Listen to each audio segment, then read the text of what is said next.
This weekend, Winnipeg audiences had the opportunity to experience something really special. On Saturday, May 11th at 7:30, our Winnipeg Symphony Orchestra will be joined by the fantastic American piano phenom Claire Huangci in a program featuring the piano concertos of Gershwin and Ravel. Then on Sunday afternoon at 2:30 at the Wag Kamiok, Claire Huangci will be performing a solo recital as part of Virtuosi's concert season. The concert on Sunday is called Romantic Fantasy and will feature Huangci in a recital consisting of music of Beethoven, Chopin, Earl Wild, Samuel Barber, amongst others. And joining me here over Zoom to talk about this weekend's two concerts, I am joined by Claire Huangci. Hey, Claire, it's nice to have you here. Yeah, it's a pleasure. Thank you. Mhm. So when I was prepping for the interview, I was watching some of the interviews that the Giza Anda Concours competition puts out with some of the semifinalists and finalists. And the one word that pops to my mind is intense. In 2018, you won that very prestigious competition. Can you talk about the competition and what it was like to win it? And was it full of intensity? Oh yeah.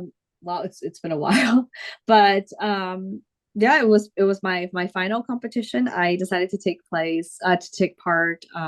Almost, I knew it would be my last because I was reaching that point in age where the age limit, and I wanted to, of course, present a little bit of what I had learned living in Europe after so many years, because the Gesandte competition is very much focused on German classics and German romantic music, and yeah, I mean, it's indeed always a very happy surprise when someone gets to win, and of course, that's the moment I officially finished with competitions, obviously. Um, and well, as I mentioned before, I live in Europe, so this, in a way, it kind of even anchored a bit more of my concert activities over there. Mhm. And what has life been like for you since winning the competition? Well, I've been playing already for many years, so Mm. I was already touring and concertizing starting already maybe 2010.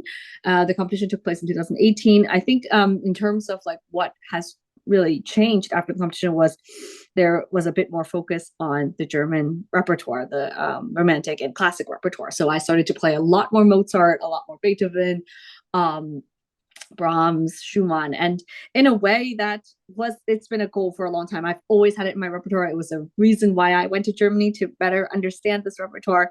So the competition kind of was almost a recognition that, yeah, she can play this stuff. So that was great because it really broadened a little bit the repertoire perspective. Mhm. So on Saturday, you're going to be playing both Ravel's piano concerto and Gershwin's concerto. Both concertos infused with jazz. Can you talk about those jazz influences and how they differ between the two concertos? Well, I know that both Gershwin and Ravel, they admired one another and they had respect for one another, and that in itself is already a beautiful reason to pair the two concertos. Um, Gershwin even at one point went to Ravel and asked for composition lessons, and Ravel said, "Yeah, there's not much I can teach you. I mean, you already do such a great Gershwin. Why do you want to be a mediocre Ravel when you can be an amazing Gershwin?" I think it's a really nice anecdote. No one knows if it's 100% accurate. Yeah. Um, and definitely for Ravel, especially in the G major concerto, one hears these like harmonies, the rhythm in the first and the last movement, there's absolute jazzy influence. And I think even in Gershwin, he has a little bit of an impressionistic sound sometimes as well. So I don't know if it's really like, they're taking inspiration from one another, but I think this respect was so mutual that they maybe admired the same kind of sound a little bit. And it makes a lot of sense, of course, to pair both of them. They were real contemporaries. Their music has a lot of similarities, and yet also you can make so many contrasts with it. It's going to be a really fun program. Mhm. The story I heard was that Ravel asked Gershwin how much money he made, and once he found out, Ravel said, "Maybe I should be studying with you." Oh, interesting. That's another variation of that little story. Yeah, could be. which is hilarious. Yeah, so there is that bit of cross pollination. One of the things I think about when I think of both Gershwin and Ravel is the colors and textures that they both wrote for the piano. They're so wonderful. To do both concertos in one night, how do you stay focused, and how do you manage the endurance aspect of it to get all to stay focused and keep those colors coming across to the audience? Well, in this case, definitely it's kind of a longer evening than usual. I've played both of these concertos quite a lot. Um, and with Ravel, actually, it's very often you would pair it with something because it's quite a short concerto. And I think the last time I did the Ravel paired with something, it was Ravel, the concerto in G paired with Rhapsody in Blue. Now that's Mm, it's a very comfortable pairing because then the two pieces added together was about, I don't know, 40 minutes or so. And this time it's going to be almost like 50 or so because the Gershwin concerto in F is yeah, a really, it's a big bone piece, so to yeah. say. I think for me the length it doesn't really make any difference in terms of preparation or concentration. I mean, as a pianist, we're also very much used to performing recitals, which are sometimes 80 to 90 minutes in length, and then you're alone on a stage. You don't have the friendly support of an orchestra next to you. And also the nice thing about these two pieces is that, yeah, there are piano concertos, but the orchestra part is so substantial.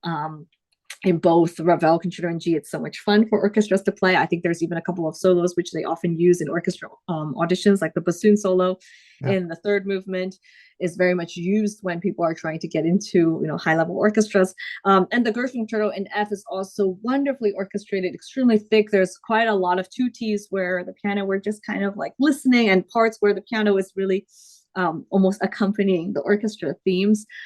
So I think it's just going to be a really fun swinging evening. Yeah, yeah. Sort of leads to the next question. They're both tour de force concertos. What are you looking forward to most about coming to Winnipeg and performing with the Winnipeg Symphony Orchestra?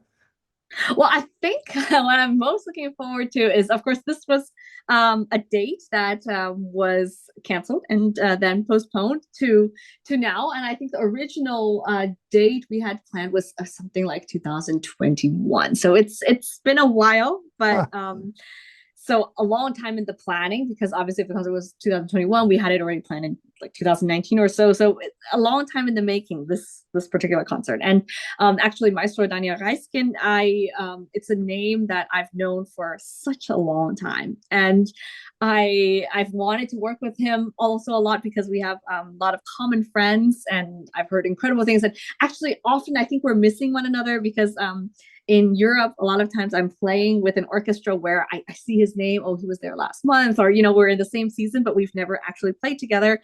Actually, the two of us we met for the very first time face to face in Ljubljana, or no, excuse me, not Ljubljana, in Bratislava last fall, and that was a pleasure. And he was kind of like, yeah, see you next year in Winnipeg.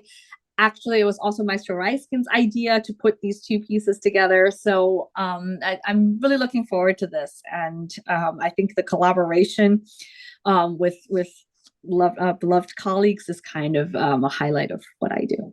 yeah, it's going to be a great, great concert. Then on Sunday at 2:30 at the Winnipeg Art Gallery, you're doing a solo recital for the Virtuosi Concert Series. And there's a very definite tie-in between the two concerts. Again, Gershwin. You're going to be doing Earl Wild's very fun seven virtuosic etudes based on Gershwin. Can you talk about those pieces? What makes them so virtuosic? Well, um, actually, a few of them, when you hear them, you won't. I think for some people, they might not hear the aspect of virtuosity. Um, I think Earl Wild's genius in putting together these songs was his ability to capture the essence of the voice a little bit. Like, there's so many extra notes, obviously, on the piano, and we're trying to suggest like this lilt, this up and down of human coloratura, and that's very, very difficult to do, of course, on our instrument. And I think what he manages out of it is something that is like you're not really able to place your finger on that feeling exactly. And Yeah. all seven of them together, I mean, to be honest, I knew, of course, Embraceable You. That's the one song that I've played a lot since maybe 2010 or so.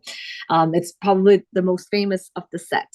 And I knew there were seven, and I kind of looked at the score once and it looked like, ooh, too many notes, didn't really bother. And recently, I decided one day to kind of go through because they also have like, I've Got Rhythm, The Man I Love, and these are such hits. And I was wondering, well, if Embraceable You is so good, I wonder, do the others live up to that? And how come people don't play those? I have no idea why. that question has not been answered because it's absolutely fantastic what he does. And as a set in the beginning, I wasn't sure like to put all seven of them. It seemed a little bit like too much Gershwin in one program. It's about, I think, almost 20 minutes of songs, but they're so contrasting. I've now had the opportunity to do them a couple of times in concerts. And not only in the US, but in Europe, these are melodies which I think they capture audiences right away upon first Hmm. listening. So it's a piece that I'm planning to tour with a lot more often in the future. I even recorded them recently, Great. and it's a pleasure to present them then in my debut in Winnipeg. Fantastic. And then the other sort of big American work that's on the Virtuosi program is the Barber E flat Sonata.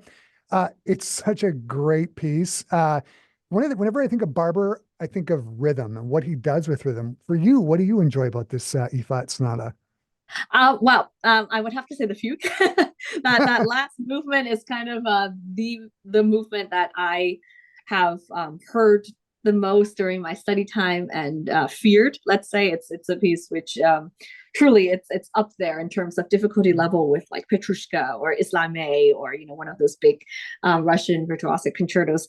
And I think just that learning process of going through the notes, being able. I mean, it's a piece that very, very difficult to memorize, obviously. And yet you need to have it in your fingers that there is this finger memory. Otherwise, you can't play it in a relaxed enough manner. It's just not possible to really stare at the music and play it. It's I think you need to be free enough to know it very, very well. Um, this was kind of what drew me first to the piece. Obviously, that's not to say that the rest of the piece is in any way less optimal. It's really the culmination of the piece. Yeah, And in the meantime, it's another one of those pieces that I worked on a lot at the end of last year, and I've started to tour with it this year.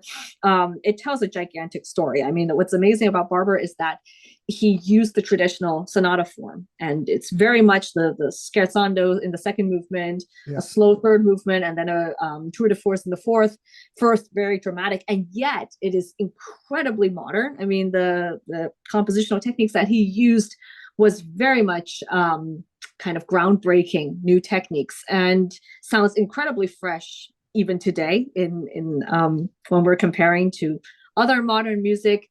Very, very, like, let's say, exciting and new, and yet people can very much get into it. I mean, what I've discovered is that some people, they go to the concert, it's like, oh, Barber Sonata, oh no, we're here to listen to, let's say, real classical music, and they come away from that concert very often saying, wow, that Barber, like, what a discovery for me. And that's kind of why we do it. So it's a bit of my new focus on American music.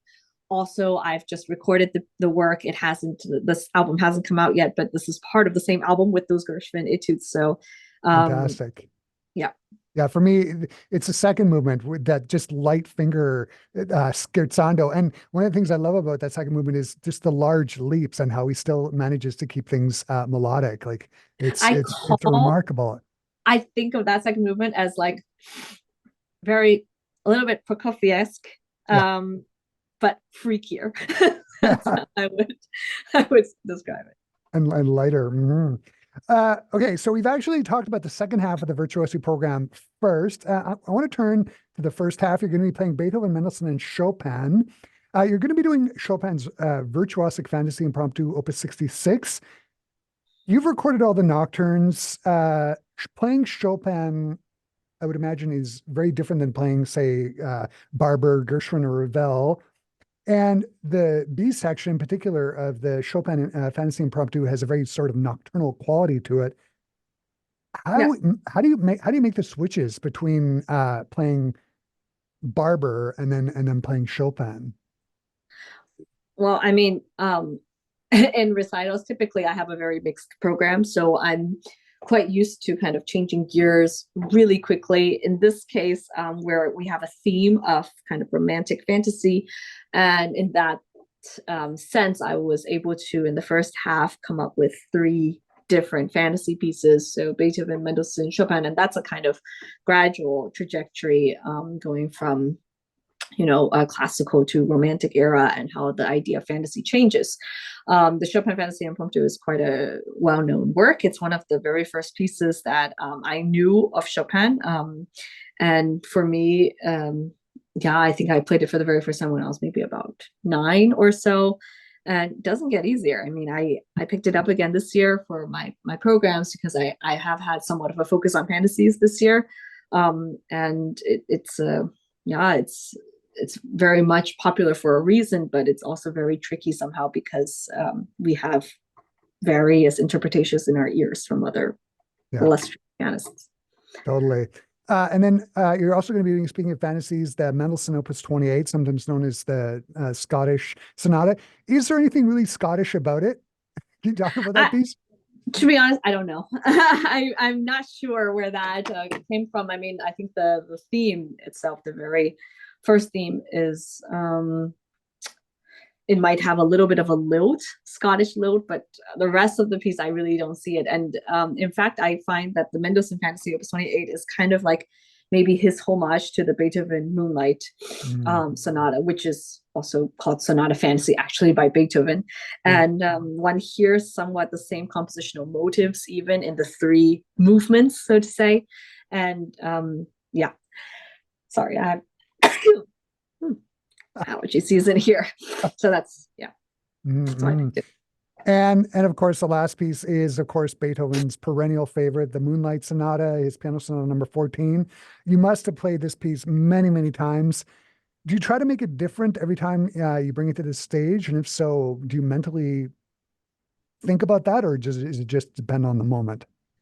Definitely on the moment. I mean, of course, every concert will have some differences from others because I'm not one of those people that plans every single note how it Mm. goes, but you take in the different factors, different piano, the acoustics, the audience even, and your mood. So yeah. It's a great piece. Claire, it is super exciting that you're going to be here in Winnipeg this weekend. I'll wrap up the conversation by asking, what are you looking forward to most about performing here, in particular for Virtuosi? I'm sorry, what am I looking forward Forward to? to Or most about, yeah, performing for Virtuosi. well, it's really nice to be able to play a recital after a concerto evening performance. And in a way, then you're able to present like a concerto in a huge hall and then a more intimate one. And that's quite a gift, I would say. Mhm. Claire, it's just been so great talking to you about these 2 performances on Saturday, May 11th at 7:30 with the Winnipeg Symphony Orchestra, and on Sunday at 2:30 as part of the Virtuosi concert season. Thanks so much for being so generous with your time. I'm sure the concerts are going to be amazing, and I will see you in person this weekend for sure. Thanks a lot. Thank you very much, then. Have a great day. See you All soon. right. Bye-bye.